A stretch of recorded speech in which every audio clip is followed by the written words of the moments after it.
What is up, guys? Welcome to Game TV tournaments taking place on the 19th of April. And our first match is going to be Maximus versus Princess of Doom. And yeah, let's get started. Establishing battlefield control. Alright, so here we go. We got ourselves a GDI mirror. Maximus is playing Strong Arm. Maximus loves Strong Arm. I suspect he'll be playing the deck he always plays. And Princess of Doom is playing Liang, which is a very smart decision because Liang is overpowered. And yep, Maximus is playing the deck he always plays. This triple infantry Alan Orca Wolverine deck. Princess of Doom is playing a very standard, slightly outdated Sandstorm Razorback list. This deck was a lot better before the Sandstorm nerf. Now that Sandstorm has a lot less hit points, this deck is a lot weaker than it used to be. But it should be okay versus what Maximus is doing. Jump Jets are going to be a problem. Jump Jets are going to beat Sandstorm fairly handily. That's definitely going to be an issue for him. Also, I believe Maximus's deck is going to prove to be better on this map because it's more mobile. With the Jump Jets and the Talons and the Orcas, he's going to be able to switch pads very quickly. Whereas Princess of Doom is going to have a hard time. As you can see, the Pitbull here goes down to the Jump Jets. The Talon takes care of the Liang drone, and it's just kind of a slaughter. Yeah, this is going to be a really tough matchup for Princess of Doom based on the map, because she wants to have her Razorback and Pitbulls and missiles all together, and that's going to be difficult to do on this map where you need to constantly be going back and forth between the top and bottom pad. Whereas Maximus' deck is a true aggro deck. Every unit just it functions on its own, doesn't need any support. You never need to support any of the units of any other unit. So yeah, his deck's very good on this map. The Princess of Doom is trying to pop cap Maximus a little bit. It looks like Maximus is doing it back. So both players with a at least one man squad. Razorback finally comes out. Princess of Doom really needs to be utilizing this Razorback. That's her power unit. That's what gives her the edge at all. Like, if she has any advantage in this matchup, it's the Razorback. So she needs to be using that and protecting it. Not doing a great job of that so far. These Talons are pressuring the Razorback pretty hard.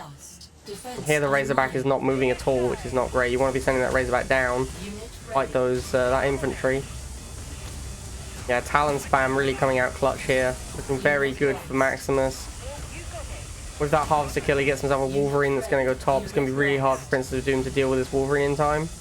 And there's another Talon bottom, so yeah, I think that's going to be it. I think Maximus has got this one. And there it is. Maximus takes the first game. Alright, game 2, Princess of Doom versus Maximus. Maximus is 1-0 up. This is a best of 3 in the first round, so Maximus is on match point here. Maximus has changed his deck very slightly. He's replaced the Wolverine with the Orca Bomber, and Princess of Doom is playing the Jade Laser Drone deck. So ironically, the Wolverine is actually pretty good against the Jade Laser Drone deck. It's one of the few decks in the game where Wolverine is not a terrible unit. So yeah, funny that Maximus has cut the Wolverine the one time it might actually be good. Bomber is also going to be very good though, but probably not, honestly not as good as the Wolverine might have been, because Phantom is going to be able to shut down air units. Okay, so Maximus goes quickly into Talon, as he usually does. Princess of Doom is going to respond with bikes. This again is quite an awkward map. You want to have individual units performing well on this map, and again air is going to be strong, so yeah, again I like Maximus' deck a little bit more for the map. It's going to be difficult for Chem Warriors to move around and do what they want to do on this map. Maximus pop capping a little bit again. We see one-man rifle squad up top, using these Jump Jets to pressure the bikes off the map, and then Talons to take care of the Chem Warriors. Princess of Doom goes for a second Chem Warrior here. I think this would have been better if it had been a bike. It doesn't look like it's going to get there in time. No, it doesn't. And Maximus takes first missile there. Also, these Chem Warriors have been standing top, so the Talons managed to take them out. It takes a very long time, but eventually they do go down. Oh, Maximus leaves them as a one-man squad. No, there he goes, takes them out. Looking very good for Maximus here. He's got good pressure on the Harvesters. He's taking the first missile. Princess of Doom is getting a little outclassed on this one. Don't think her decks have lined up very nicely for this map, it has to be said. Maximus's decks have worked out much better for the two maps that we've had. And Maximus gets a harvester kill and immediately uses that money for an Orca Bomber. Not a lot of value coming out of this Orca Bomber yet. He hasn't used it yet. I think he's trying to save the bombs. Oh, there we go. He's going to kill his own jump jets here. Yep, there goes the jump jets. Takes out everything Princess of Doom has, though. And he's still swimming in cash. Looking very good for Maximus. And there's the surrender. Okay. I guess Maximus takes it. Congratulations to Maximus. Okay, here we are with round 2. SRPSS versus Green Throw. Both players playing Liang because they're competitive players and they want to win. We're on Fighting Pit for this first game. And we're seeing both players playing a Razorback Hammerhead deck. It's almost exact mirror, except SRPSS is playing Titan and Greeno is playing Borka. I think this is a good idea from Greeno. SRPSS has played this same deck for like 2 weeks now in tournaments. Like pretty much this exact deck. He's won everything. He's played with it. No one really has been able to beat it. I think that Borka Hammerhead is probably one of the best answers because it negates the Titan with the Orca Bomber. And then you still have Hammerhead for the Hammerhead mirror. So I think it's most of this game is gonna come down to a Hammerhead mirror. Except that the Orca Bomber is going to be on Greeno's side, which is going to help him out against the Titan and against Pitbulls and such. So yeah, we see SRPSS trying to pressure this Harvester with the missile squads and Greeno defending with rifles. Here comes the first Razorback. Greeno, though, he's done a pretty good job here. He's kept both his Harvesters alive, and he should have enough money to go into a Hammerhead. Yeah, oh, he's gone for Razorback instead. Okay. This is actually not a bad play either, because it'll let him defend the Harvesters whilst ignoring SRPSS's Razorback. I'm surprised to see him go Pitbull instead of Hammerhead, but yeah. So he's not going to stall the first missile very much, but 117 or so is not horrendous. Ooh, this Liangron is going to get eaten by his Hammerhead. That was a really bad Liangron. Really surprised to see Greeno not making his own Hammerhead here. I would have expected, yeah, I very much would expect to have seen a Hammerhead from Greeno. Controlling the skies is going to be extremely important in this matchup. Yeah, SRPSS takes a Harvester. Greeno finally gets a Hammerhead and takes care of SRPSS's Hammerhead, but he's lost his Razorback in the process, and now he has no way to clear up these missiles. Yeah, SRPSS looking like he's just going to take the game with a classic Razorback missile strategy with Hammerhead support. Looking really bad for Greeno at the moment. Yeah, he has no map control. He's about to lose the second missile. Hammerhead's just absolutely dominated Greeno in this match. He just didn't make his own Hammerheads enough, and he really needed to be making his own Hammerheads to contest SRPSS's Hammerheads. And that looks like it's going to be game. Alright, SRPSS takes the first game.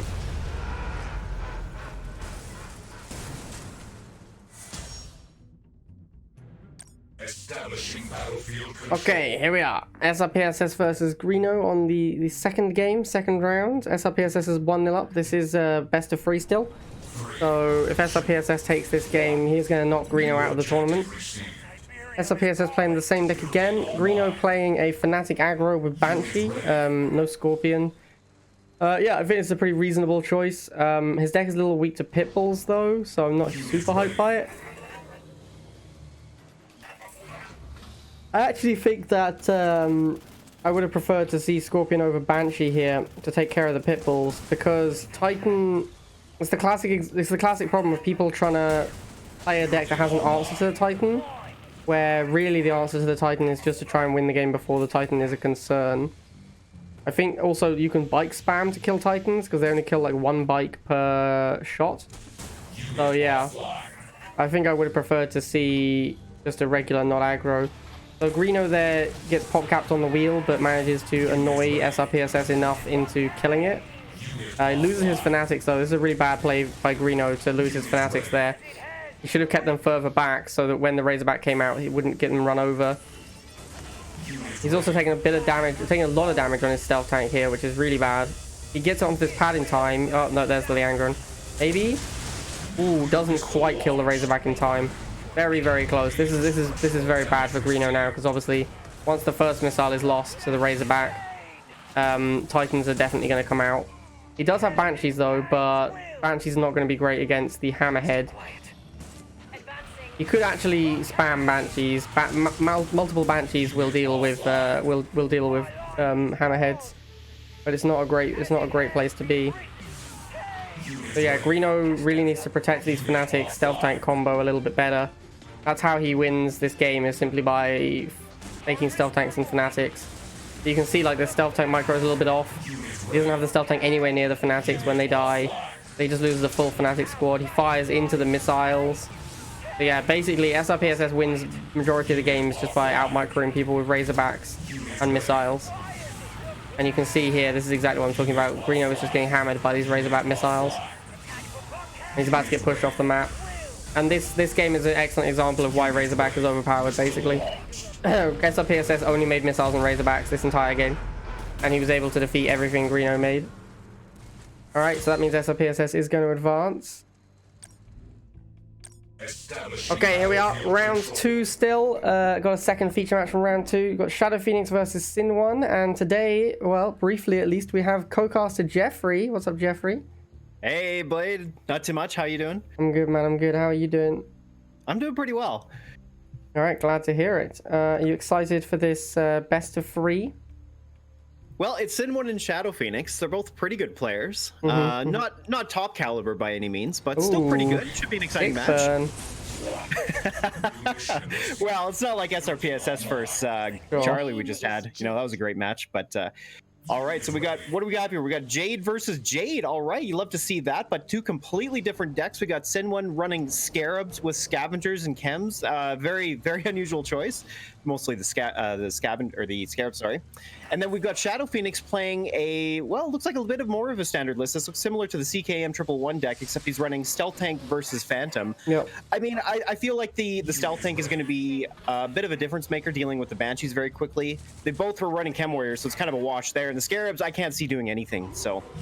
Yeah, I agree. I think Shadow Phoenix's deck is slightly favored here, because as you say, the Scarabs are completely useless. It's just a wasted slot, effectively. Well, I mean, maybe not completely useless, but they're definitely bad. The Scavengers are almost certainly going to be worse than the lasers, because Scavengers aren't good anymore since they got nerfed. Right. And then, okay, well, yeah, the Banshee is going to get taken care of by Stealth Tank, so Sin1 got completely pushed off the pads. Shadow Phoenix getting the early advantage with building his units just a little bit sooner, getting the pads and getting the defender's advantage, allowed him to take that missile pretty comfortably. Sin1 really didn't do a whole lot that missile, actually. Yeah, he spent all of his money on these Chem Warriors that were not that relevant, because the matchup was mostly a bike mirror. Like, it was mostly bikes versus bikes that was just determining who was going to win that missile, and so the Chems came in and just shot some bikes for a while, and then the missile fired. Yep. Well, we got our first Scarabs out on the field. Of course, they can't get into position with those lasers sitting there. Actually, they could have pushed up, but now the militants are in place, so of course they're not going to be able to.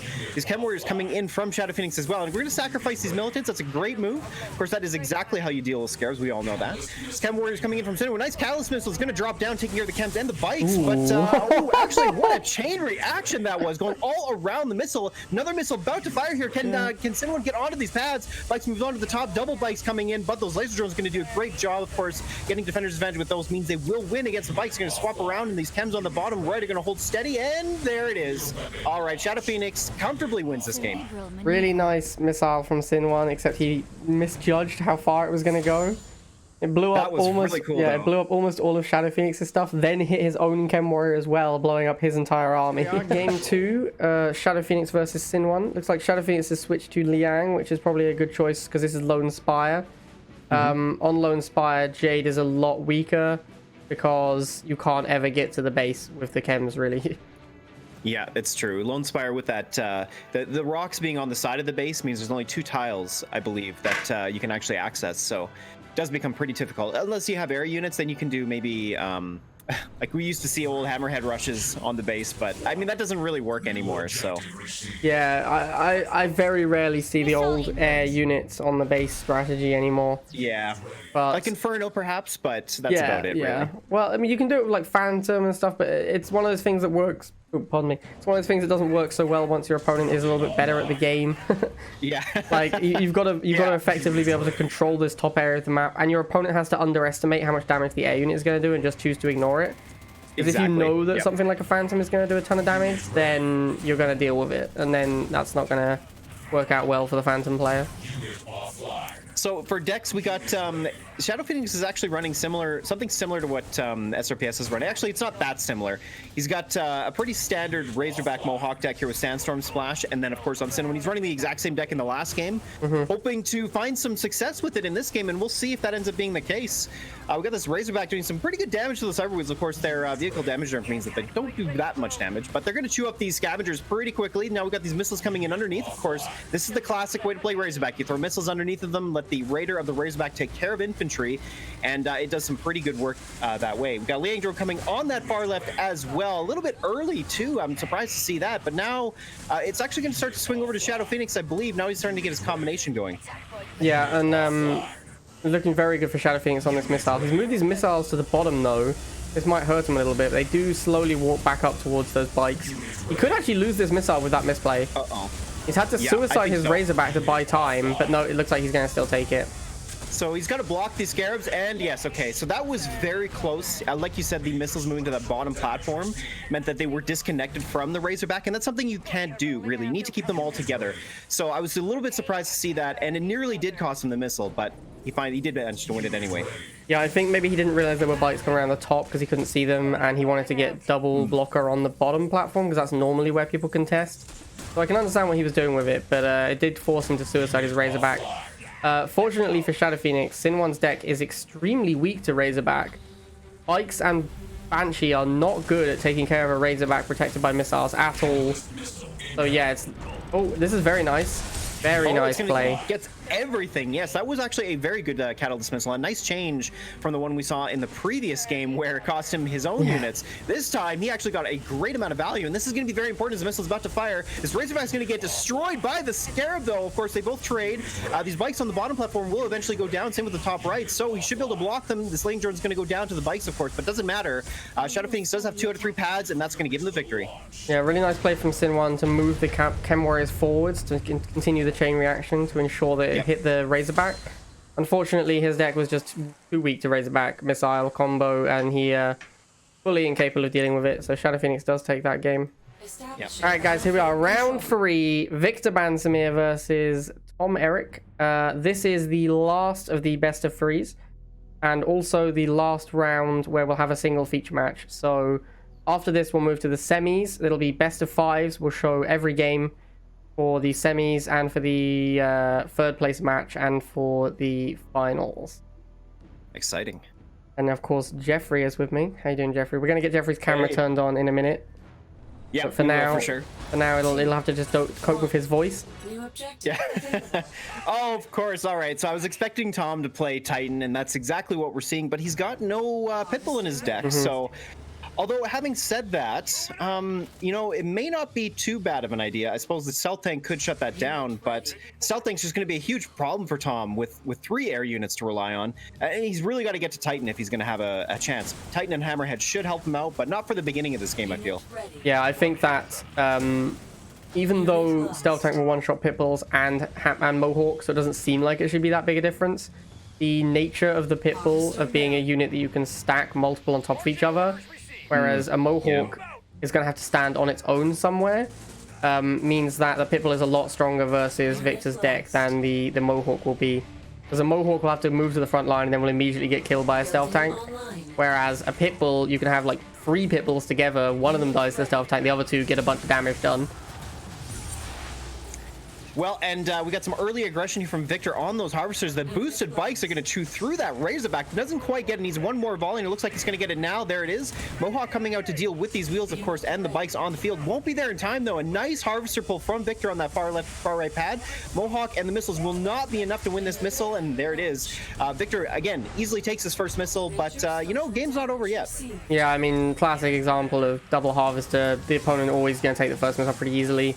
It wasn't even that fast a missile. It wasn't a slow missile, but it wasn't incredibly fast. I think Tom's making a big mistake here by having units on these pads as well, because he's now charging the missile for Viktor, and he really wants to get these Titans out. It looks like he's almost there.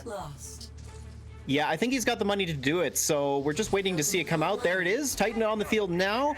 It's gonna be able to get onto the pads very easily. Of course, open water with the pads so close to the base means that tech units can get there in time, and wow, what value he got out of that Titan shot.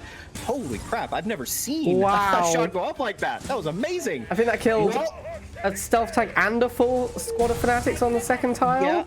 Wow, it's very rare to see a Titan take out a full squad, by the way. Someone should clip that. That was crazy. Yeah, that was nuts. Well, this Inferno, look at the speed it's got with the double boots. It's going to shoot through these missiles here, and Leandro comes down to start healing up this Titan. It should be enough. Hammerhead clearing that Inferno as well, and now Tom's coming back here. Nice play here with that Titan on the middle pad. Really, I thought it was a really nice play from Viktor to get that first bomb on the Titan, then move and get the double bomb, hitting the Titan again.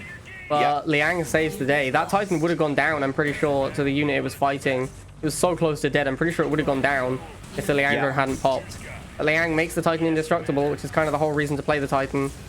And yeah, now we have this this Titan with 250 in the bank for Tommen. Surprised to see him make missiles when he could just make another Titan here.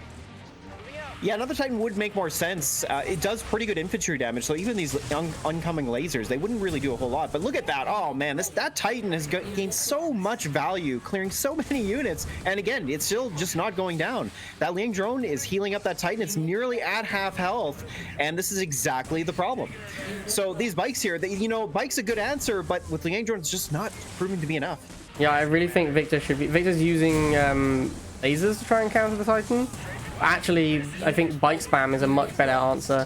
As you can see, once he starts spamming the bikes, he takes care of that Titan. Now that he's cleared the Titan, he can get the Fanatics in to deal with the missiles, and then he can spam more bikes to take care of the Titan.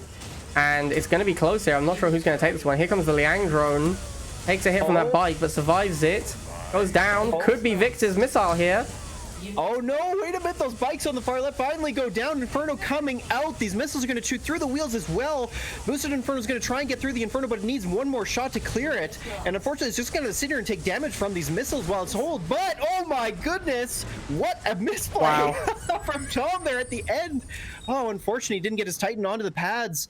And yeah, Viktor takes that victory, but it was really close. Like, that was really anybody's game at the end there. Tom made a huge misplay by putting his missiles behind his Titan, and they got hit by the Inferno bomb.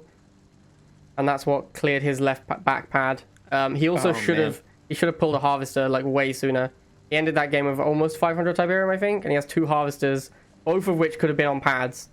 If he'd moved these top 2 Harvesters, you can see them still on my screen. If he'd move this one on the left here and this one on the right down here, I think he takes that game. Yeah, you're right. I think you're right. Yeah, it was really just one pad. That was all he needed. So, right. All right, here we go. Viktor versus Tommen, game 2. Viktor is up 1-0. As you can see, we finally have Jeffrey on screen. So for those of you who can't live without seeing Jeffrey's face, no fear. That's right. We got you covered. No worries. All right, just waiting for it to load in. We've got a Liang mirror this time. Interesting to see Viktor switching to GDI after that success. Yeah, he did. Well, it was a close game, though, and maybe he felt it was a bit too close, so he's trying to find something that's going to maybe give him a bit more of an edge. And I don't know about this answer. He's running Slingshot with Grenadiers. I mean, not a terrible combination, and here we're on Tug of War, so... Yeah, maybe not the worst idea, but I don't know. I feel like there might be better choices, because we saw this in the last tournament, right? Somebody tried to bring Grenadiers against Titan, and it did not work because of Razorback. Yeah. So yeah, I don't see this working out for him. I agree. Personally. I think he's probably changed deck because of the map. I think he just likes playing Inferno a lot on open water. Yeah. But I agree with you that I think that he's brought the Titan so he can Titan mirror.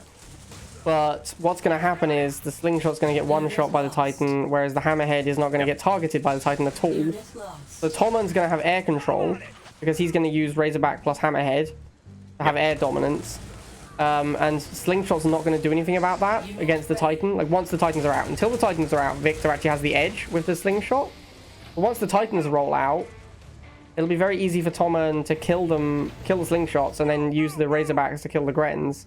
And then his Titans will dominate the field. So yeah, that's what I predict happening.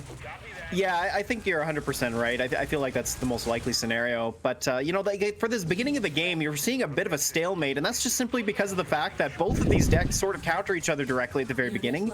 It's like Blade said, once the Titans start rolling out, then things are going to start to change, and that's where we're headed next. But it looks like, actually, he's just going to build all 3 buildings first, and then he's going to go into the tech lab. But here we are. We're going to get it down to this first missile finally. Laying drone on that far left. Pipple's going to clear it though, and it's going to stall the missile. The slingshot can't seem to get onto this pad here. It's going to try, but no, he's going to swap the missiles with the Razorback. Good call. And these double Pipples are going to be a bit of a problem, of course, with those missiles there. But Razorback's going to come in. The slingshot goes down to the single pinball shot, and now he's got the two pads. Can he hold it? He's going to go onto that far right with the Razorback, and that should secure it. There we are. Tom coming in with the first missile. Yeah, and Viktor did go double harvester, so it's not super surprising to see Tom take the first missile. That's true. Also, in these Titan mirrors, usually the person who wins is simply the person who wins on economy. So actually, the first missile, it ends up being not that relevant. It ends up being all about who can spam more Titans. And that's looking very much like it's going to be Viktor right now. Yeah, the going with double harvesters that early meant that he got to his economy just a bit sooner. We're actually almost at full ramp up at getting to the 230-minute mark here, and that means that Viktor with his 2 harvs, and actually he's got that harv kill under his belt too, means that yeah, this is exactly what we're going to see now. Is these Titans coming out in numbers that Tom just won't be able to deal with. Yeah, I think that's going to be the issue here, and Tom has 1 Titan to Viktor's 2. As you can see, the Titans are dominating the field. Tom doesn't have access to his Razorback right now because he's broke. Because Viktor has killed his economy, and Viktor has immediately pulled a harvester as well because he knows how far ahead he is. And this is basically what I was expecting to see from I was expecting both players to go double harvester, and because Tom hasn't gone double harvester, he just doesn't have the money to compete with Viktor's Titans. Yeah, that's exactly it, because the problem here, and this is the thing that Tom didn't calculate, was the economy and the time of it ramping up, right? We're at a point now where the double harvester just gains too much more value, so... Yep. And yeah, Tom just gives it up, and that's the thing. Like, the first missile just doesn't actually matter really in this matchup because it's all about the economy. It's all about getting more tech units out, and exactly. Yeah, the guy with 2 harvesters is way more capable of doing that. So, all right, guys, here we go. Semi-finals: Viktor Bansemer versus DarkPhoenix. The winner of this, of course, progresses to the finals. That's how a semi-finals works, and the loser will progress to the third place match. And also, we got a nod there here, is, which is always nice. Yeah, sorry. I was just going to say also there's top 4 prizes for this tournament, so everyone at this stage is going to get something. Admittedly, the 4th place prize is $5, but hey, you know, it's something. It's $5 more than they get for not playing. Exactly. Yeah, for sure. Okay, so here we got, basically it's Inferno Fnatic against DarkPhoenix here, running a pretty standard list for Jade. Just, you know, again, swapping out Stealth Tank for Phantom. Or sorry, the other way around. But you know what? Inferno is really efficient against Chem Warriors. You know, Inferno can one-shot them, or not one-shot them, but pretty close. And it's enough that they generate quite a bit of value. So, yeah, I don't know. I think this is going to be a tough matchup here for DarkPhoenix, but, you know, it's not that hard that he's not going to be able to win it, so... Yeah, it's going to be interesting. Like you say, I don't think either player has a significant advantage in this matchup. I think this one's going to come down to play skill. Although, as you said, the Infernos are very good, and the fact DarkPhoenix has Stealth Tank, which actually can die to an Inferno as opposed to Phantom, that's going to hurt him a little bit here. And obviously, Viktor also has Fanatics, which is insanely broken, so that is definitely an edge. But Fanatic decks tend to be weak to Chem Warriors, so we'll have to wait and see. Yeah, I agree with you. Okay, so we got these laser drones and Chem Warriors pushing up through the middle. Of course, Chem Warriors are going to do a great job against these lasers. Wheels coming in to try and deal with the Chem Warriors. Wheels are pretty strong, but these laser drones are going to shoot through them pretty quickly here, so they're not going to get a lot of value. But Stealth Tank coming out now, of course, that is Viktor's best answer to these laser drones, but it's going to be a little bit too late. However, these laser drones, lasers coming in, laser drones come to take the pad as well. Seth Drill Pod comes down, nearly swinging the missile. The Stealth Tank's going to reload and take care of these laser drones, which means the missile's going to flip over. And now it looks like Viktor's pretty comfortable, and it looks like he's going to take this. Yeah, big misplay from DarkPhoenix there, not to block on the top right pad. He had that one-man laser squad holding it. He could have blocked Viktor's lasers long enough to take the missile, I think. Because Viktor moved on to those 2 pads. He moved on to that pad and the bottom pad as the missile was about to fire. So if he blocked top, Viktor would have lost that missile for sure. So this is kind of the unfortunate thing here we're seeing with Viktor's strategies. He really needs to get into his Infernos before he can deal with these chems. As we're seeing here, the wheels are doing an okay job, but the laser drones are pretty efficient, so they're dealing with them a little bit too quickly. But now the first one coming out, looks like he's going to start off on these Chem Warriors. There it is.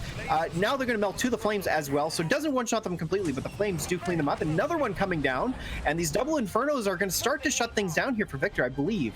And Yeah. I don't know what Shadow can do. Really nice play from Viktor there to trade his stealth tank for a harvester kill, because the stealth tank actually wasn't going to be very useful anymore. It's like half hit points. It would still be okay, but it's nowhere near as powerful as an Inferno at that point. So he's happy to trade off his stealth tank that had already done some damage to get 80 Tiberium and start pumping out the Infernos.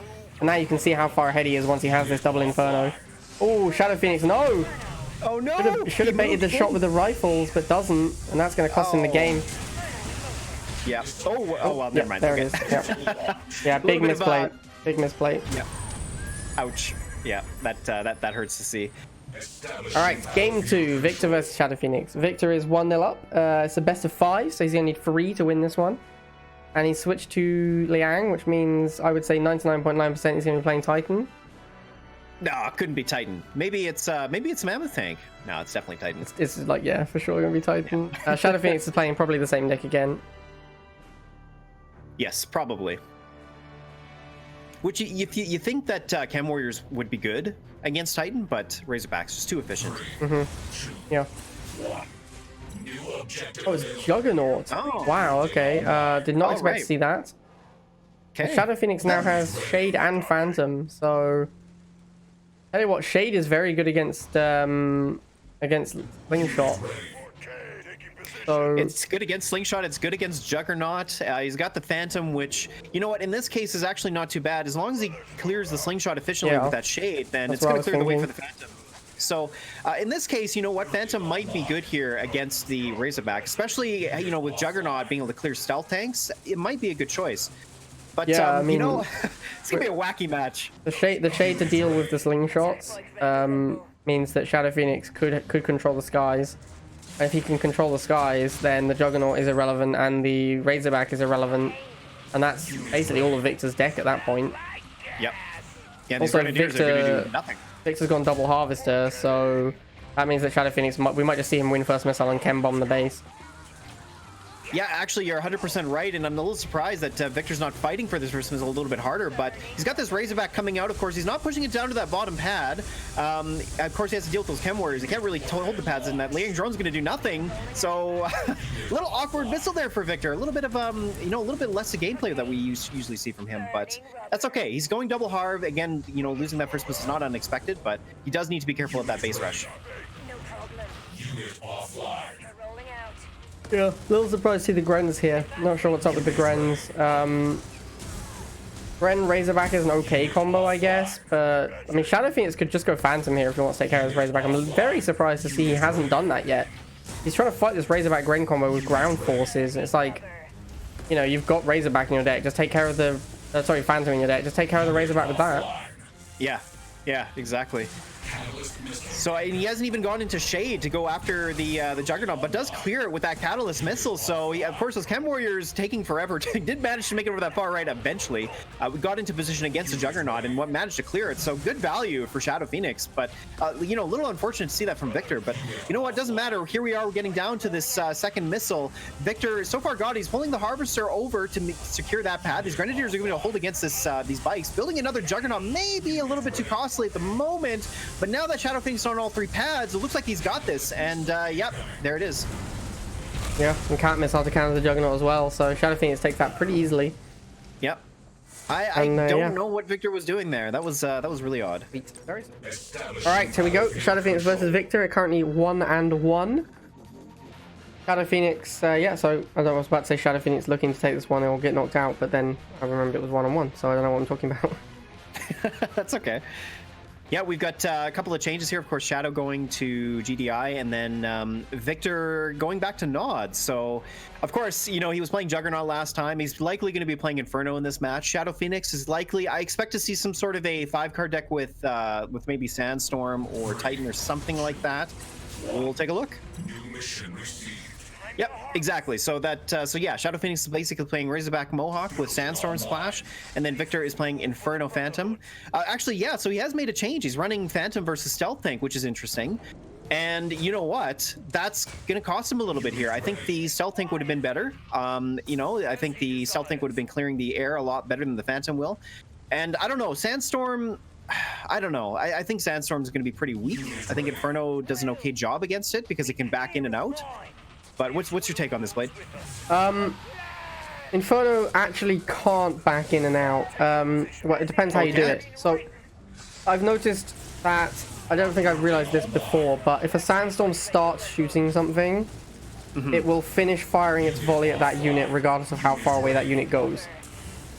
Oh, you know I'm like 90% sure this is how it works now, because I've been watching sandstorms do this repeatedly. So if you have a defensive sandstorm and you drive an Inferno in to bomb it, and the Inferno starts shooting, even if you retreat the Inferno, you'll still take the full volley, and a full volley will kill you. No kidding. I didn't, you know, I didn't think about that, but I think you're right. Now that you mentioned that, yeah, I think you're right. Well, we'll probably see it in this match too. Well, if you can bait the sandstorm to begin its volley on something else, and then you move the Inferno in, the sandstorm won't begin attacking the new target until it's finished its first volley and reloaded. So you can bait the first volley with something, then go in whilst it's firing, bomb, and retreat before it can reload and start firing again.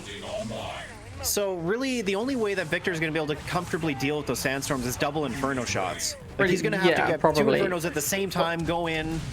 Except that Inferno, after the nerf, actually dies to lasers now, so he can just kill it with lasers. That's like a realistic proposition. But I mean, I don't know if it's going to matter, because we're on the second missile now, and Shadow Phoenix is not close to that sandstorm, so... Yeah, he's not. These two Razorbacks doing some real work here, but doesn't matter. Of course, his bikes are going to clear this one Razorback, and the Mohawk won't be able to get there in time. The Inferno's going to stop it from getting there. Actually, no, just couldn't make it in time, man. Yeah. Well, Viktor takes that game. Shadow Phoenix kind of just got completely dominated in that game. All right, match point for Viktor here. He's 2-1 up. If he takes this one, he does proceed to the finals. Shadow Phoenix bringing Jade again. Interested to see if it's the same deck as he played previously. Yeah, it probably will be. I don't know if he's going to change into Phantom, potentially. That would help him out, I believe, but yeah, let's have a look. All right, so run down the middle. So this is obviously pretty similar to the last map, Hot Zone. The maps are very similar. They're both 2-pad maps with the missile in the middle of the pads. This one's a little bit different because these rocks create a little bit more choke. So flying units are even better on this map than they were on the previous one. Yeah, so we've got Shadow Phoenix. Yeah, he is playing that's pretty much the same deck. I think it is exactly the same deck where he was running Shade. And then, of course, Viktor, he's changed things up as well, though he's running Oksana with a Buggy instead of Fanatics. Or, sorry, he's running Militants instead of Fanatics, and then Buggy instead of Wheels. So, overall, it's a weaker deck. I mean, without Fanatics, like we were saying earlier, Fanatics are quite good. So, a little surprised to see that. You know, it doesn't mean that he's gonna, he's gonna have a lot harder time this game. I think Buggy's gonna be a decent unit against the Chems, but Shade should be able to clean them up pretty easily. Yeah, I'm not sure. This is Viktor's old Inferno deck. I'm not sure when he decides he's going to play Fanatics instead. I'm not really sure what his thought process is between which one to play, but... Oh, look at this. Actually, Viktor's pretty much the only guy who plays Buggy that I've ever seen, so... So surprisingly, that Shade went onto the bottom pad and cleared the bikes first, which meant that the Buggy sat there and just continued to deal damage. So as he cleared the Shade with both the bikes and the Buggy, actually getting a little bit more value out of it than Shadow did. And now we're coming down to this first missile. Of course, these Buggies not doing too badly are going to start to take these pads. These Militants are going to melt to these Buggies. And now the boost of Buggy clearing that Shade. But of course, the Shade comes in clearing that. Lasers going to move in. And of course, that is the greatest counter you can bring to Shade. By clearing those Militants on the bottom means the bottom pad is clear and Viktor takes it. Yeah, I wasn't too surprised to see Shadow Phoenix kill the bikes over the Buggy. I was extremely surprised to see him leave the Shade there. Yeah, instead of retreating it, because the Buggy just killed the Shade. And Shade is a low hit point unit. You gotta treat it like an Orca. You don't move it in, shoot something, and then stand there. You retreat every time it's reloading. Yeah. So yeah, Shadow Phoenix, I gotta say, like, I don't want to call out the players or anything, but his Shade micro this game has been very poor. And I think he would be winning a lot. I think he'd be winning right now if his Shade micro had been on point. But, yeah, I think people got lazy with the when they were costing 40, and you could just do whatever you wanted with them. Yep. And now that they cost a little bit more and they're quite a bit weaker, it's you do have to maintain their value. You have to back them off. And it's exactly like you're saying. You need to get them out of dodge, you know, make sure you're not losing them. But either way, so Phantom comes up clearing the first Shade. Second Shade's going to live, but no, Phantom with that boost reloaded very, very quickly. Of course, now the Inferno on that bottom right is holding against that Phantom. It doesn't take a full volley, so the Shade here is not going to be able to clear these bikes either. So it's going to be a little bit awkward. This missile's going to go a little bit back and forth. We're going to see who's going to take it, though. Looking like Viktor's in pretty good position here. And yep, Shadow Phoenix does not get back on his pads in time. And yeah, I think Shadow Phoenix actually had the advantage before Viktor got to Phantoms, and I think he threw it away a little bit, and then once Viktor had Phantoms, it was all over. All right, here we go. Second semi-finals, SRPSS taking on Lepaka. I would be absolutely amazed to not see Titan from SRPSS. Yeah, I think that is what we're going to see. And so far, we still have not yet seen somebody bring a really good answer to it. Lepaka is going to be using, I believe, it's either going to be Inferno or it's going to be his Mutant Marauder Chuggy deck. I think the Inferno deck would be better, but let's have a look. Yeah, I'm hoping to see Inferno. Oh, okay. Well, this is spicy. Wow, Mav would be really excited to see this. We got the Chem Buggy Tick Tank combination, a very classic combination that we've seen not for a long time. But you know, in this case, Tick Tank, the problem is it's positioning, right? Like the fact that you have to move it because it's going to get one shot by Titan if it's caught moving. So I don't really like this strategy myself, but you know, Lepaka's a good player. Maybe he can make something out of this. I'm very excited to see how this goes. I think I've never seen someone try something like this. So I'm really interested to see how this goes. I actually think I like it a lot. And I'll tell you why, Jeffrey. So, yeah, let's hear it. The Chem Buggy gives you a lot of game against the Missile Razorback combo because it's something that can kill missiles without dying to Razorback. That's true. So that gives you a good early game plan against SRPS. Oh shit, SRPSS is going to take this first missile really easily. Rip Lepaka. Anyway, so what I was saying, the Chem Buggy gives you the ability to fight the Razorback missile combination in the early game, and then my thinking was that this would mean Lepaka could win the early game, get his Tick Tanks set up, and once they're set up, I have no idea how they do against Titans, but maybe good. Well, I think so I feel like Predator Tank would be a worthwhile answer to the Titan deck, but yeah, Tick Tanks, if they do get into position, get set up, and are able to hold a good position, like for example, if Lepaka puts it on that top hex of the bottom pad and creates a lane there that the Titan can't pass through and get to the Harvesters, well, maybe that might work.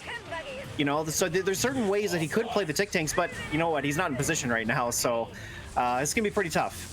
Yeah, and I think that, honestly, I like the idea that Lepaka has come up with. I don't know if it will work because I've never seen it in action. But the theory makes sense to me, and I could see it work. Unfortunately, his Chem Buggy micro has been a lot worse than it normally is in this game, and that has really cost him. And I think he might be dead here. Oh, no, yeah. Yeah, there it is. And yeah, Lepaka's Chem Buggy micro is normally a lot better than this. His first Chem Buggy died to 2 missile squads because he drove between the 2 missile squads, and they both shot at it. And you almost never see that from Lepaka. I've never seen Lepaka use his Chem Buggy to engage missiles directly. He always tanks with something else. So yeah, a little bit off from Lepaka there, but I like the idea. Alright, game 2, Lepaka versus SRPSS. Interested to see if we see the same decks coming again. Yeah, like I was saying in the last game, a little bit disappointed in the execution from Lepaka. Normally he would... normally Lepaka plays a lot smoother than that, so... Yeah. Maybe he's just had a little off today. We'll have to see if he can bring it back for this one.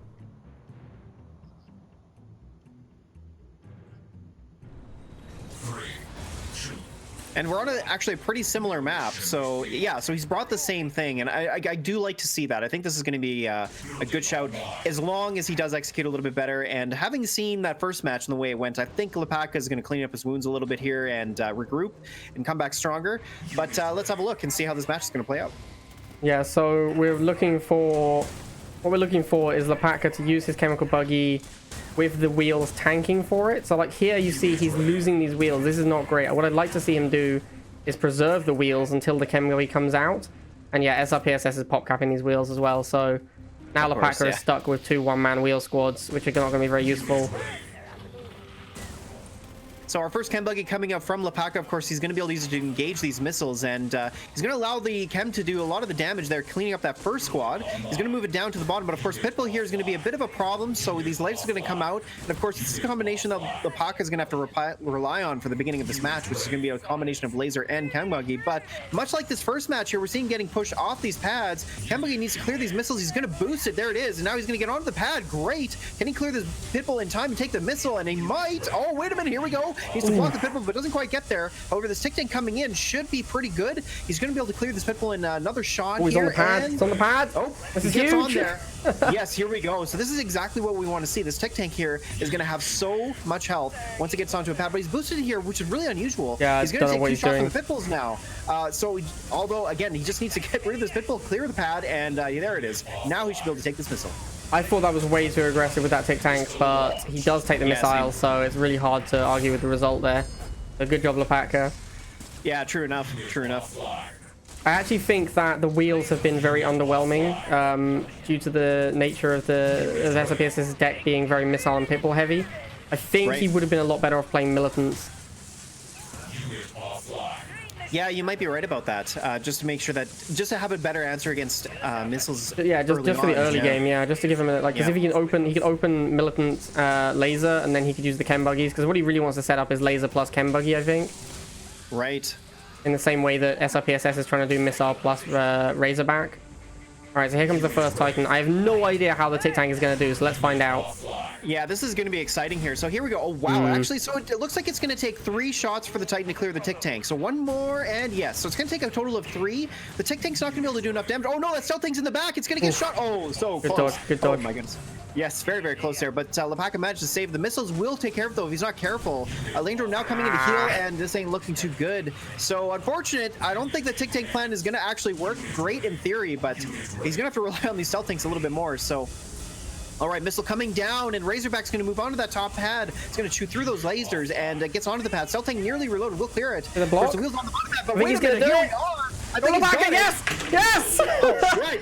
Finally, someone defeats the Titan! Yes, Lepaka! Oh, let's go! The funny thing was... It worked, Jeffrey! It actually did kind of work. Sort of. It kind of worked. The Tic Tank went down, but the key there, it kind of acts like an APC, but a little bit better than that because of the fact that it shoots vehicles earlier. So, all right, SRPSS versus Lepaka. It's 1-1. SRPSS looks like he's sticking with the same deck. It looks like Lepaka has changed, though. Potentially going to see... GDI. Yeah, interested to see if we see another attempt to counter the Titan deck, or if we think Lepaka has assumed SRPSS is going to change. It's hard to know what the thought process is of the players at this point. 3, 2, 1. New objective available. All right. Okay. Well, very unusual overall. We got Mohawk Drone Swarm. Of course, this is kind of like Suzaku's deck. Of course, no strong arm. Even though we're on Hot Zone, but Liang still is better. Yeah, Liang is the nuts. But okay, Drone Swarm opening. I don't know what to make of this blade. I think this is a really odd choice from Lepaka. I really, like I said, I really think Predator Tank is a viable option against this Titan deck, but I don't know. And he doesn't have any really strong anti-air. He's not running Talon, doesn't have Hammerhead, no Slingshot. He's only got Pitbull and missiles. So I don't know. This is going to be a hard matchup for Lepaka, I think. I gotta say, I'm interested to see that SRPSS cut the Pitbull for the Mohawks. I think that's probably in response to the Chem Buggy. He wants something that kills the Chem Buggy better than the Pitbulls were doing. Oh yeah, that's true. That would be my guess. Very interesting to see Lepaka. I think he's going with the strategy of, I'm just going to hope I don't have to deal with Titans. That's what this looks like to me. He's going to just try and potentially win the game before the Titans are relevant. However, on a 2-pad map, that's really hard to do. And you can see that SRPSS he's already stalled so much on this first missile. So unfortunately, couldn't get the block with that Pitbull on the top pad. The Rifleman did get onto there. Missile's going to move on to the bottom here and hold. We're going to see this Mohawk move up to the top, and it's going to hold against those drone swarms. Of course, neither pad's going to be taken, but will this Razorback get there in time? Of course, Liang Drone comes down and takes it anyway, but the Razorback kills that low HP Pitbull, and that gives SRPSS his first missile. And then this is exactly what I was saying after the last game. SRPSS wins with this deck the majority of the time because he wins first missile. And once you've won the first missile, it's very hard to beat the parade of tech units. Like, you can sometimes win the second missile, but then third missile is going to be infinite tech units. So the fact that Lepaka's lost his first missile, I think puts him at somewhere below 5% to win this game. Yeah. Yeah, I think you're right. And, you know, these APCs are not too terrible of an idea, but the problem is the Titan does good infantry damage, and that's really the problem why APC is a little bit worse than, say, Tick Tank would have been in this case. And there it is. Look at that. 2 APCs get completely melted there at the bottom. The Razorback plus the Titan is just too strong for it. Again, you know, this is why this doesn't work. And then, you know, Titan's almost at that Harvester. He's getting there. He's going to try and deal with these missiles first, of course. But look at that. The Liang Drone healing up that Titan. It's got infinite health, basically. Yeah, I'm really surprised to see Lepaka go for this deck, honestly. Yeah. I think SRPSS has such success with this Titan deck. He's not going to change deck because of one loss.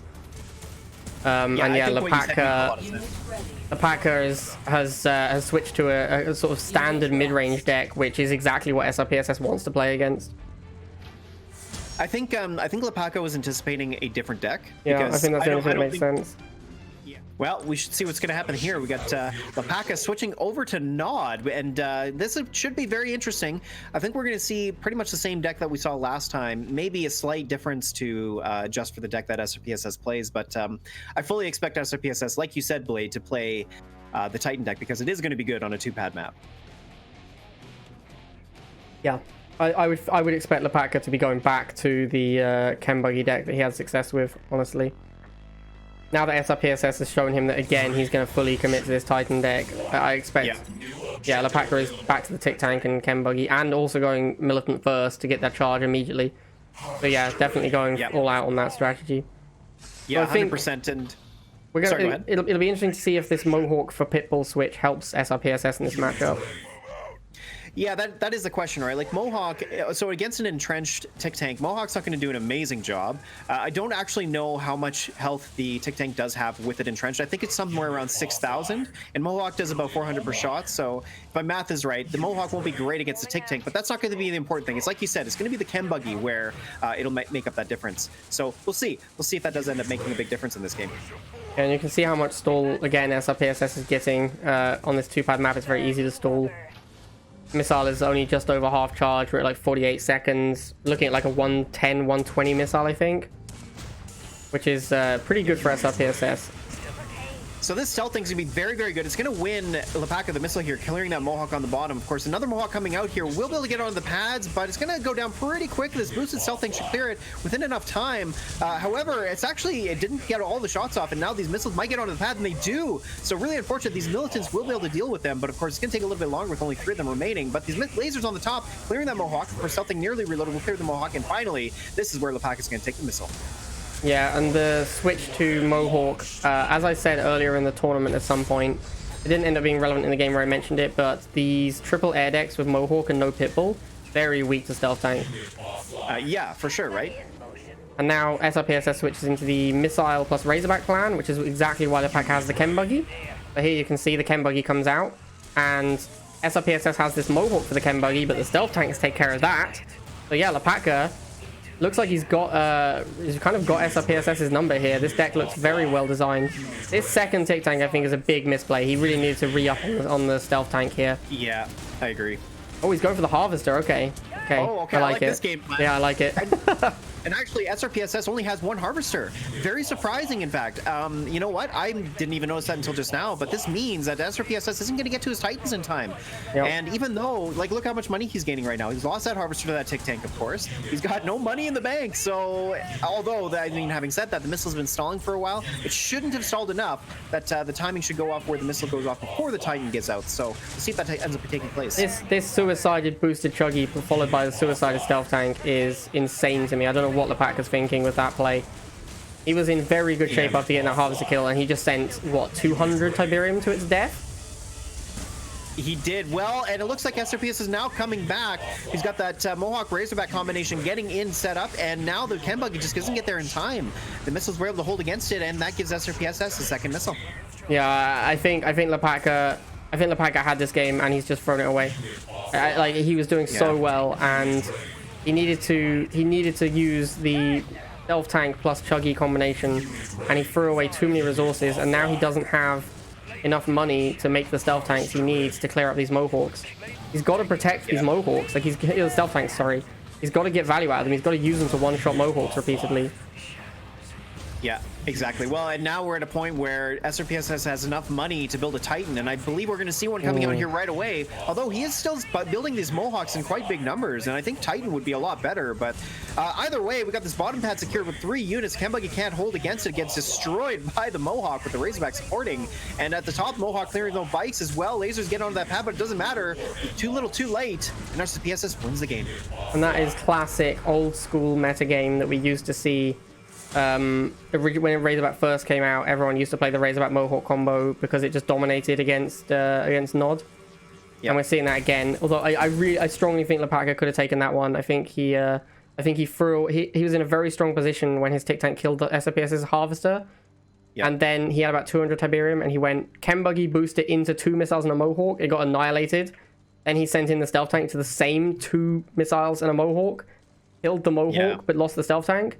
So he ended up trading 190 Tiberium to kill 1 missile squad, 1 Mohawk, which lost him the game, I think. Okay, here we go.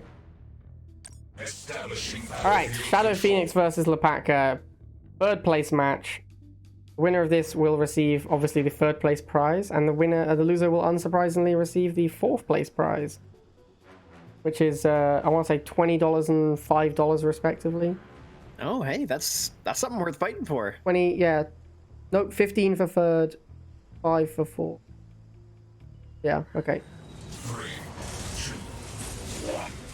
New objective received. All right, here we go. So Shadow Phoenix, again, he's been playing this deck. The only difference here is he got Stealth Tank instead of Phantom. But Stealth Tank's a good choice. I think, I don't know, well, when it comes to Stealth Tank and Inferno, it's obviously positioning, but I believe, correct me if I'm wrong, if the Inferno is in position, the Stealth Tank cannot walk in, even if it's stealth. Is that right? No, if it's stealth, the Stealth Tank... Actually, I actually don't know. I think if the Stealth Tank is stealth, I'm pretty sure they trade. Yeah, I think it's a trade, right? right? I think the Inferno will drop its bomb, but the Stealth Tank will still get its whole volley off. So I think it's a trade if the Stealth Tank is stealth. But you can eat the bomb with something else is normally what you try and do. Right. So, you know, actually, saying that, I think Stealth Tank is actually a pretty good answer to Inferno. It should be able to. Depends on the micro, though. That's really what it's going to come down to. Yeah, it's a fine answer, but I think the Inferno... I think Fnatic Inferno is favored against Stealth Tank, not Fnatic, so... Right. I think that's what it's going to come down to, is the Fanatics give the edge to the Inferno deck. All right, so those wheels finally go down on the far right, clearing the way to take the pad there. Shadow Phoenix gets on there with the Shade. It's going to go down to this bike ball. He does get it off on the bike, so 1 bike will remain, but doesn't matter. Fanatics are there to stop that, and the Cyber Wheel finally goes down. Bike's not going to be able to make it onto the pads, of course. Shade's going to clear it in time. These Fanatics boots are going to get chewed by those bike militants, but no, never mind. They get on there, and they're going to start to deal damage to these lasers. Chem Warrior's going to make it there in time, though, and these Chem Warriors should do a really, really good job here. The Shade is just going to sit there, and the lasers, of course, are going to be able to deal with it, but, you know, this is the problem here. He needs to be able to clear these pads. Shadow Phoenix finally going to do it with those Chem Warriors, and that should clear the way to hold these pads, and there it is. Finally takes it, and takes the first missile. Yeah, and as we were saying in one of the previous games, the Chem Shade combo is very strong against a Fnatic Nod opening. It was one of Viktor's games, in fact. So now we finally see Shadow Phoenix actually implementing the game plan. And Lepaka gets the Inferno out. This is his answer to the Chems. Once the Inferno is out, I think Shadow Phoenix is not favored anymore. I think the Inferno takes over this game, but we'll have to wait and see. It comes down to the gameplay, because the Stealth Tanks could deal with them. Now, slight issue here, we saw Shadow Phoenix with his Harvester placement at the beginning of the game, place it on the single Tiberium field, and that was a bit of a misplay. As we saw, the Harvester did have to move all the way down to the bottom, and he lost a lot of money during that time. So right now, Lepaka's got way more expensive units on the field. Shadow Phoenix not really be able to fight with the same type of units. He needs his Stealth Tank, so this actually might cost him the missile. Yeah, I think there's a little bit of an understatement to say it's a small misplay. I think it's actually a colossal misplay. The amount of money he loses in the Harvester crossing over that is easily the amount he would have needed to build that Stealth Tank. And a Stealth Tank could have won him this game. So I think it's entirely possible he's going to lose this game because he didn't move his Harvester at the start. Well, it was definite that he was going to lose that second missile. We are going into the third missile. The economy is going to be ramped up completely here, and also both players should be able to equalize that difference. But as we see here, Lepaka's got way more money in the bank, which means he's going to be able to build a lot more Infernos. And Shadow Phoenix is going to have to be very, very careful with the Stealth Tanks if he's actually going to win this. And there we are, first one going down. That's very good. He needs to back this off, make sure the Inferno here doesn't move in. And as long as he can do that, if he can somehow claw his way back with these Stealth Tanks, he might be able to win. Yeah, for sure. It's gonna now, like you say, once the stealth tanks are out, it's gonna come down to the stealth tank versus Inferno. I think the Infernos are the person with this many Infernos is definitely favored. Yeah. Oh no. So yeah, like you say, these 3 Infernos coming out, the stealth tank just can't clear them fast enough. It's really not going to matter that he does have that answer in his deck. But that Shade on the far right, nice little play there. Kemori moving onto the pad though. I'm surprised to see that. The Phantom is going to clear that Shade though, and here it is. I think Lapaka's going to lock this down, and yeah, there we go. Lapaka takes the 3rd missile, winning the game. Yeah, and Lapaka, once he got the Infernos out and had the economy advantage, I think that was absolutely huge. I genuinely, I don't know if the hard placement was entirely what cost him that game, but it was a colossal part of it. All right, game 2, 3rd place match, Lapaka versus DarkPhoenix. Lapaka is 1-0 up. Looks like we're going to see the same decks again, probably. I think so. Although, I mean, Lapaka might have changed into his Mutant Marauder Chem Buggy deck because the Mutant Marauders do a pretty good job, or not the Mutant Marauders, sorry, the Chem Buggy does a great job against the Chem Warriors. So maybe, but Inferno does too. So I think, yeah, you're probably right. I think we're going to see the same decks. New mission received. Yeah. Okay. Pretty much exactly the same. DarkPhoenix switched to Phantom, right? That's the only difference? Yeah. That is the only difference, and which is a good call. I think the Phantom will help him out, but again, I think the problem in the last game was the economy, but also just generating enough value from those stealth tanks. So I'm not so sure that Phantom would be a better choice. It may make it a bit easier for DarkPhoenix though, and that may be the reason why he chose that. So we'll see. Yeah, it's going to be interesting to see how this one goes down. Often these matchups where both players have Phantom, when one plays a bomber deck and the other person has the anti-air air unit as well, it often comes down to a mirror between those air units. Whoever can control the skies tends to end up winning. That's exactly it. And Phantom doesn't one-shot each other at equal levels, so that's kind of why the Phantom versus Phantom matchup's a little bit awkward. So really what's going to have to happen here is someone's going to have to make sure that they're getting a little bit more value out of their chip damage, having some bikes laying around to make sure they clean up the Phantoms and the Infernos. But, you know, that's going to make this game very interesting to watch, just because it's going to come down to gameplay, it's going to come down to micro, and who gets the best trades here. So, all right, we're about to get through this first missile. The Shade is about to go down to these missiles, though. I'm surprised to see him fly it over there, but the Militants finally cleared in time. These Chem Warriors are going to be very good. They're going to move on to that pad. These boosted lasers aren't going to do much at all. And unfortunately, of course, the Shade moving down is going to clear the wheels in time. Chem Warriors should be able to move on to the pads, and the Militants on that top pad should be able to block the bikes. We'll see here, but these wheels are actually doing a pretty good job. Finally, the Shade moves on there, losing its EMP, and does clear those wheels, and there we are. DarkPhoenix takes his first missile. Yeah, the bikes managed to get a volley off on that passing Shade, taking it down, so DarkPhoenix had to make another Shade and move it over whilst blocking at the top, which is a nice play. It's difficult to micro a block like that whilst also controlling other units. So well played by DarkPhoenix there. But now Lapaka has his Phantom out. This is when it becomes a Phantom mirror, effectively. The player who wins in the skies is most likely to win this game. Yeah, and so we're going to see the Phantom going to clear the Shade, so that's good there. And the problem is that you can't really walk into one another because, again, they don't one-shot each other. So you're trying to gain as much value as you can, but like you say, it's going to come down to the Phantom mirror. And right now, it's going to be a little bit of a stall as we see those Militants move onto the top pad. Shade coming down to the bottom here. It's going to be protected by the Phantom, but that goes down to the double bikes. And that's not really great here. This Phantom got EMP'd, but we'll get onto these pads. Inferno's about to reload and clear these Militants, and that's going to swing the missile over. And it looks like Lapaka's going to take this, but Militants get on there walking through the flames and get completely destroyed. And now Lapaka, with both of the pads secured, takes the second missile coming back. Yeah, and Lapaka basically won the Phantom mirror and then was able to take out the Shades with the Phantom, and his Infernos took control of the map. And obviously DarkPhoenix's Militants died to that fire, which hurt him quite a lot. Now Lapaka has double Inferno. He's taking control of this game. Triple Inferno. Well, one of them went down, so it's double Inferno again, but you can see the power of these Infernos. Oh no, double shot there. Oh, taking down the lasers and the Chem Warriors at the same time. Really good value there for Lapaka on that half-health Inferno. And he's going to get another Harvester kill here, which is actually not a bad idea because he does need to rely on a lot of money, and he only has a single Harvester. So this here is going to start to swing things over to Lapaka. He's got way more money. DarkPhoenix has got nothing in the bank. And this Inferno on the bottom pad here got a lot of value. Taking out another bike squad is great.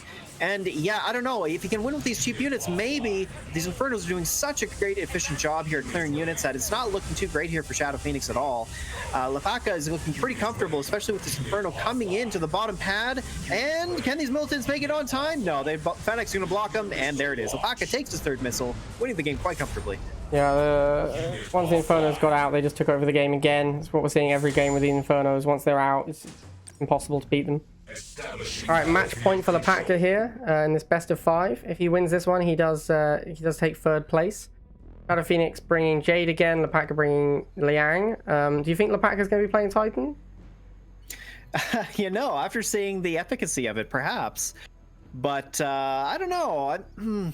It's not something we've ever seen Lepaka play before, so it could be like you said earlier, you know, where you build a deck that you think is a good choice for your opponent, but then you've never played it before. So I don't know. Lepaka tends to stick with his comfort deck, so I don't expect that. But yeah, okay, yeah, he hasn't. He's playing that same deck we saw earlier, which like I said, is kind of like Suzaku's APC deck, but it's very different with the fact that it's got Liang and Mohawk instead of Orca. But then yeah, Shadow Phoenix playing this Jade deck once again, so. I don't know. I think in general, I feel like Shadow Phoenix's deck is a little bit better because the fact that it can win the first missile better than Lepaka's deck, which means that Shadow Phoenix could go for a base rush. But you know, I don't know. It's always hard to say with these matchups. I think this is a close enough matchup that it'll come down to player skill. Yeah, I think so too. I agree that Shadow Phoenix feels like he has a little bit of an edge in the first missile. This is also quite a difficult map to get a Jade base rush on. The lake and the rocks create these choke points, and the natural harvester spot helps with the choke point. So I don't know. Could go either way. The thing is, chems take a long time to kill with drone swarm, and then bikes punish the drone swarm. But then Mohawk is good versus bikes. So yeah, it could go either way. Looks very good. Right. Very good for first missile for Shadow Phoenix. Yeah. Very good indeed. And so we're going to see that happen here. It looks like the Chem Warrior is going to move over to the base, having won that first missile pretty comfortably, in fact. The Liang drone really didn't do a lot there for Lepaka, unfortunately, which was a big surprise. And these drone swarms are actually getting some decent value here, but like you said, they take a really long time to clear those Chem Warriors, which is the big problem with them. So yeah, drone swarm, one of the better options for killing Chem Warriors. They are a very high DPS anti-infantry unit, but you do need to protect them from bikes, and it's not really about protecting your drone swarms from bikes and stealth tanks, because they are going to go down to them. It's more about ensuring that you punish your opponent for making those trades. So when they come in and kill drones, you need to be making sure you're getting damage on the stealth tanks and the chems. Like, if you're just letting your drone swarms die and not punishing the opponent for sending in his vehicles, then that's how you lose value, which is what we're seeing here. There. Shadow Phoenix was not able to clear or push the APC off, but it doesn't matter. He's got Catalyst Clouds down. Nice, very good there, and took care of that APC in one shot. But however, Liang drone coming down the far left is going to hold against the Chem Warriors. Got bikes going to deal with these drone swarms. The drone swarms are going to be very effective here because as a 5-man squad, they don't go down very quickly to these spikes and stealth tanks. So they are going to be able to hold pads, but it should only be a matter of time here before Shadow Phoenix is able to clutch the victory. As we got those bikes moving up to the top pad, they're going to take care of those drone swarms, and they got another squad coming in behind. That Pipple on the bottom right finally taking care of the bikes, but actually things are swinging a little bit here, and it looks like Lepaka might take it. Oh, there it is. Okay, all right, Lepaka taking the second missile, making a comeback in this game. Great for him. Big misplay from Shadow Phoenix there. He didn't block the Pitbull on the bottom right. If he'd blocked that Pitbull, he would have won that missile. Instead, the Pitbull got on, which means it beats the bikes 1v1. And yeah, the drone swarm spam managed to take down that missile. Seeing Shadow Phoenix go for a base rush here, Lepaka spawns a Liang drone to block that tile, so the chems can't get double shot. Chems do get into a spot, but it's not going to be enough. More chems coming in. Once again, Lepaka with the double drone swarm. This should not do very much damage. This shouldn't be that relevant, honestly. Oh wow, this is more than I expected. Okay, fair enough. Yeah, there was a remaining cloud from the last Chem Warrior. You actually had it deal some damage to the base, and it left that cloud just long enough for that second Chem Warrior to come in and actually make use of it. But you know, it may not matter too much here. The base is low enough that he could try to go for chip damage, but look at the missile timing. It's very close to coming off, and now we got two APCs coming in hot. They're going to come and take these pads and secure it pretty easily. They should hold long enough for this missile to go off, and now we got a stealth tank coming in. It's going to deal with it, the Mohawk there first. Lingerman's going to hold for quite a bit longer, though. Now that he's not on all three pads here, looks like Shadow Phoenix is caught behind, and oh, there it is. Lepaka takes the missile. They can't get the base rush up for Shadow Phoenix, and he wins this game, and that is match point, meaning that he's third place, and Shadow Phoenix takes fourth. Congratulations. Yeah, and Shadow Phoenix, this is the issue with going for the base rush if you're not up at missile. It doesn't really, like, the game will be over before you can take advantage of it a lot of the time, and you just throw resources at it, so Alright guys, here we are, first game of the finals, SRPSS versus Viktor. Unfortunately, Jeffrey did have to leave, so it's going to be just me for the finals. I know it's very disappointing, but you have to cope with it. SRPSS bringing the Titan deck as always. Viktor going for a Chem Buggy Centurion deck, so this is working on the back of the same thing Lapaka was trying to do with the Chem Buggy plus Tick Tank, but he's gone for Centurion instead. I don't like this plan at all. Centurion, in theory, should be good against Titan because of the shield, but in reality, what happens is the shield is killed by something else. No good player like SRPSS is going to waste a Titan shot on a Centurion shield. Oh god, pardon me. And the Titan annihilates the Centurion if it doesn't shoot shields. Like, if it just shoots the Centurion itself, it will annihilate it. So, yeah. I don't think this is going to work out great. But having said that, Viktor has gone double harvester and SRPSS has only gone single. So, Viktor is going to be able to make his tech units a lot quicker. I don't think the Centurion is going to be good enough. So, SRPSS manages to pressure the harvester with Pitbull and take the missile very easily. This is looking very strong for SRPSS right now. He didn't kill the harvester actually, but he did force Viktor to stop harvesting. I'm really surprised to see Viktor not swap his harvesters over. So the back one is the one on low hit points, but yeah, this rifle squad blocking. This is a very tight map. SRPSS is using the map's natural formations to his advantage massively here. Really playing very well on this map. Viktor's getting pushed pretty hard. And here comes the first Titan with that harvester kill. Yeah, Viktor actually behind on the tech mirror due to having to make more expensive units and losing a harvester there. So it's looking really bad for him. SRPSS is going to use this Titan to take care of the stealth tank and the Chem Buggy if he can get near them. Yeah, this looks really bad for Viktor.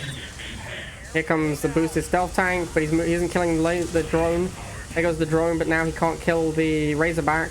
Needs to kill his Pitbull. Oh, SRPSS moves off the pad. SRPSS moves off the pad of his Titan and throws the missile. Wow, okay. And he's about to shoot a shield? No, okay, he didn't shoot the shield. Wow, Viktor manages to steal that missile, but mostly SRPSS gave it to him. And yeah, that's really good for Viktor now, because he's got the double harvester. He takes out the Titan with the double Centurions. Takes out these missiles with his Chem Buggy. It's looking really good for Viktor here. Takes out this harvester as well. SRPSS is very low on money, and he shoots a shield with his Titan. Wow, Viktor is absolutely crushing this. Razorback comes in to eat the shield. Titan goes down to a stealth tank though. Viktor looking very strong in this game, and there it is. SRPSS surrenders, and Viktor takes it. Huge misplays from SRPSS to lose that second missile, I think. But yeah, Viktor capitalizes on it massively and takes the game. Congratulations to Viktor. All right, here we go. Game 2 of the finals. Viktor versus SRPSS. Viktor is up 1-0 after that sweet steal. And the winner of the Explogy prize giveaway for our tournament was Captain. So congratulations to Captain. We'll find out which Explogy he wants in the future. All right, so we've got the same Titan deck from SRPSS going up against the same Centurion deck from Viktor. This time SRPSS does go double harvester. I think this is a much better plan for SRPSS, although he almost took the first game anyway, but I think going double harvester is better. I think the Titans en masse will beat the Centurions quite easily, I imagine. And then Viktor's support units are much more expensive than SRPSS's. SRPSS just needs to make one Razorback to go with his Titans, whereas Viktor is probably going to need like stealth tanks to support. Alright, so we see SRPSS pop capping a little bit here. Viktor left with that one-man rifle squad. Taking position. As he desires. Very slow first missile. I don't think either player is really too fussed about this first missile. It's all going to come down to the tech mirror. So we see Stealth Tank come out to deal with the Razorback plus Pitbull. Stealth Tank goes in with a boost. Takes out the Razorback.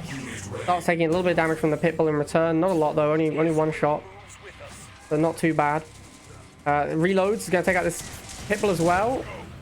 The SRPSS Not playing his best this game. Not sure if he's having some lag problems, but yeah, a little bit unusual micro from him. Not his best play for sure. First Titan comes out. Viktor responds with first Centurion. We're going to need to see SRPSS take out this shield with something else before the Titan goes in. Shield does go down to a single rifle shot. Wow, the Titans are going straight for the Harvesters. He doesn't care about Centurion at all. Viktor does exactly the same thing. The Centurions and the Stealth Tank go for his Harvesters. So both players are going to get some Harvester kills here. Boosted Centurion's doing pretty good work, but the Liang drone comes down. Plus the Razorback to deal with the shield. Titan should take out the Centurion in 2 shots. Yep. Centurion with no shield is not very good against Titan. And both players lose 2 Harvesters, so both players are a little bit doing quite well on money. This Centurion with the shield should do a good job against the Titan, but there's 1 Centurion, 1 Stealth Tank against 3 Titans. So it's looking really bad for Viktor right now. There goes the shield on the Centurion. First Titan goes down. Second Titan comes in though. Looks like SRPSS is going to take this missile very easily. Titan shoots a shield again. Yeah, a lot of Titan shots hitting shields here. This is really good for Viktor, but even with the Centurion's shields eating some Titan shots, the Titans are still... Oh wow, another shield eats a Titan shot. Really nice play from Viktor here. He's doing a lot of work on these Titans.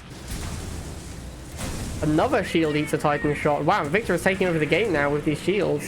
I feel like SRPSS is misplaying a little bit, not taking down these shields sooner. Oh, 2 Centurions go down to 1 Titan shot. Very bad for Viktor there. Very bad for Viktor. A little bit of a misfire. Stealth Tank fires one of its missiles at that Hammerhead. Doesn't finish off this Razorback. We're coming down to 3rd missile. This is going to be very important. Razorback takes out the shield. In comes the Titan. Yeah, you can see the Titan takes care of the... Even with Stealth Tank support, the Titan beats the Centurion. Oh, but a little bit of miss micro there from SRPSS. Still looks like he's in control of his pads. Oh, Stealth Tank just about takes out both of those units in time. But Viktor moves off the pad now. Onto the pad. Is he going to do it? I don't see how he gets on this middle pad. The Titan too strong. Takes out that Centurion. Oh, another Titan taking out these Stealth Tanks. Centurion boosted comes down just in time. Doesn't block the pad though, and that's going to be game. SRPSS takes it. Centurion simply incapable of beating the Titans there. And that's going to be 1-1. Alright, Viktor versus SRPSS, game 3. It's currently 1-1. Titans did take down the Centurions in quite a lengthy game there. 3, 2, 1.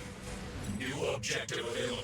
Alright, so we see the same decks again. A little bit... Oh, hang on. SRPSS has no infantry. That's very surprising. Not sure what's going on with that. Harvester ready. They're moving. Carefully now. Viktor has... Yeah, I don't know. I feel like the Centurions did not really prove their worth in that last game. Online. So... Little bit disappointed. A little bit surprised to see the Centurions again. I didn't think they did a great job. Unit ready. Moves with us. I guess SRPSS, because he's going blind double harvester, doesn't need that early scout unit. Doesn't need to contest early either, really. So, yeah, Viktor could just spam lasers against this because SRPSS doesn't have an anti-infantry, but because both players are blind double harvested, the Razorback is going to be out easily in time to deal with these lasers. Viktor's going to need to go Stealth Tank in response to this Razorback. Pulls a Harvester very early here. Stealth Tank, I don't know if it's going to be in time. Here comes the boost. There's the Liang drone as well. Stealth Tank is in time with the boost. Liang drone is going to go down to those lasers, but it's going to take a while because a one-man laser squad only fires like once every 5 seconds. Oh, Viktor pulls his Stealth Tank for some reason. Takes the first missile pretty comfortably. Not too surprising given that the Razorback went down. But now SRPSS with double Predator. He's going to go after those Harvesters. Surprised to not see Viktor just make Centurion here to counter these. He's got the money for a Centurion now. Another Predator from SRPSS. Maybe SRPSS just planning to use Predators to take care of these Centurions. And yeah, he's using the Predators for some Harvester pressure. He's going to get one. Oh, he doesn't quite get it. He's got another Predator going down the bottom. That's going to take care of this bottom Harvester. And he should be able to sneak the kill on the top Harvester as well. So he's going to take 2 Harvesters here. And here comes the Titans. So it's going to be Titans versus Centurions again. Titan obviously two-shot Centurion if he doesn't have a shield. Here comes the Razorback to clean up the shields. Razorback obviously attacks very quickly, so it's good for taking out shields. Both shields go down. Here come the Titans to take out this stealth tank. And yeah, it's not looking good for the Centurions. They are having a very bad time against these Titans. There goes the stealth tank. Titans completely dominating this map. Looking very bad for Viktor. Yeah, and Liang Titan absolutely crushes Centurion. It's not even close. And yeah, it's looking really bad for Viktor here. I don't think these Centurions are going to take care of business at all. Too many Titans. And SRPSS with 500 Tiberium now, so... I'm not sure what Viktor's going to do here. He's going to need to somehow steal a missile against this infinite money. Surprised to see SRPSS not pulling harvesters. He definitely isn't going to run out of cash at this point. Maybe he's just waiting until the missile's a little bit closer to firing, but he has map control. Titans are taking care of everything. Yeah, and Liang plus Titan is so hard to take care of. Boosted Centurion. Might be able to take out this Titan even without its shield. Yeah, with the bike support, it looks like with the boost and the bikes, it does take out that Titan. Shield re-ups just in time for the Titan as well. Top Titan gonna go down to this this Centurion as well. Centurion's starting to make waves again. Starting to do a pretty good job. Titan goes down. There's 2 more Titans left. If Viktor can get the 1v1. Oh, but the Liang drone top. The Centurion can't kill it. And that's going to be game. Liang drone once again steals another game. And SRPSS is now 2-1 up. Alright, here we go. Match point. SRPSS versus Viktor. It's 2-1 to SRPSS. If he wins this one, he takes another tournament with the Titan deck, which I believe makes it 3 weeks in a row. With Titan decks, the SRPSS will have won. Possibly 4 weeks in a row. I'm not sure. I'd need to check the numbers on that.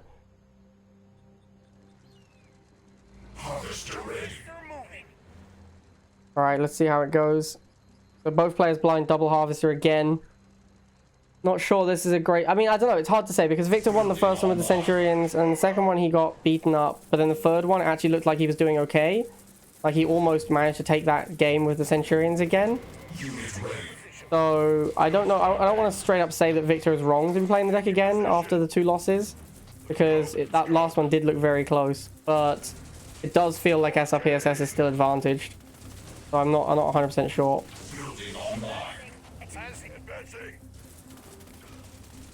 Alright, so Viktor goes with the bikes after the lasers. SRPSS responds with a tank.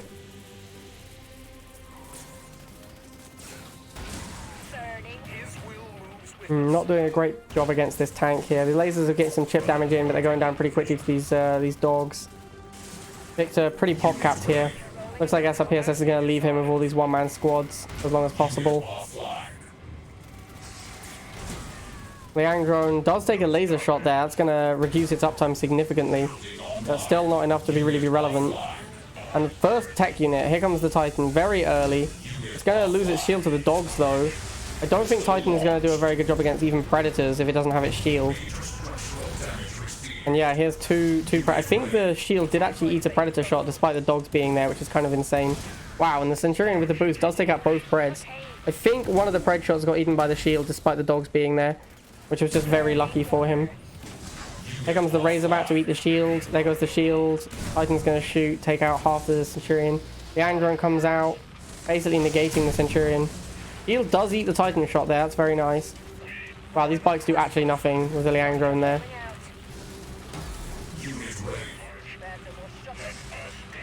First Phantom comes out. I think Phantom is a great change in deck for Viktor because the stealth tanks were getting eaten by the hammerheads. I think it's way better. Oh, both shields go down to one Titan shot. That's not good. And this boosted Centurion goes down to the second Titan. Yeah, and this is looking very bad for Viktor. I think this is going to be it. I think SRPSS is going to take yet another tournament with Liang Titan. Viktor's about to lose that bike. Oh, he takes the top left pad though. That's not completely over yet. Centurion moves into the middle. Phantom takes the bottom. Oh, he sneaks on. Is he going to steal? He does. Ooh, just takes it before the Hammerhead deals with that Phantom. So Viktor coming back now. Game is not over. SRPSS is ahead on economy, but that's not actually that relevant right now. Nice move with the Centurion to make sure he doesn't get double shot. The shield is going to eat a shot. Very nice. Hibble comes in, probably to help take out shields. That Centurion goes down. The other one takes a shot, not on its shield. Here comes the Liang drone. Oof, the Liang drone is so strong. So strong. Just negates. It's such an advantage in this matchup to have that Liang drone. There's so many Titans now. He's basically one-shotting these Centurions. Very bad for Viktor now. He's very far behind. Too many Titans getting set up on his Centurions. Yeah, and the Centurion just simply cannot possibly fight a 2v1. Wow, that one gets insta-gibbed. I think Viktor's lost it here. I don't see how he comes back now. There's too many Titans. He can't get rid of them. He can't keep fighting these 2v1s. It just isn't working out. Kills the half. Doesn't matter. There's too many Titans on the field. And that's going to be it, guys. SRPSS takes the fourth game. 3-1. Wins yet another tournament with Liang Titan. And congratulations to SRPSS. First place once again. Alright guys, now we're going to do our giveaway for the vanity item of choice. So we're going to do a raffle here. Okay guys, congratulations. There it is. So Katie wins the vanity item. Congratulations to Katie. SRPSS wins the tournament. Second place is Viktor. Third is Lapatka, and fourth is DarkPhoenix. And we're gonna try and do a game of marbles. So thanks everyone for stopping by, and hope you enjoyed that one. And we'll probably be back next week with another tournament.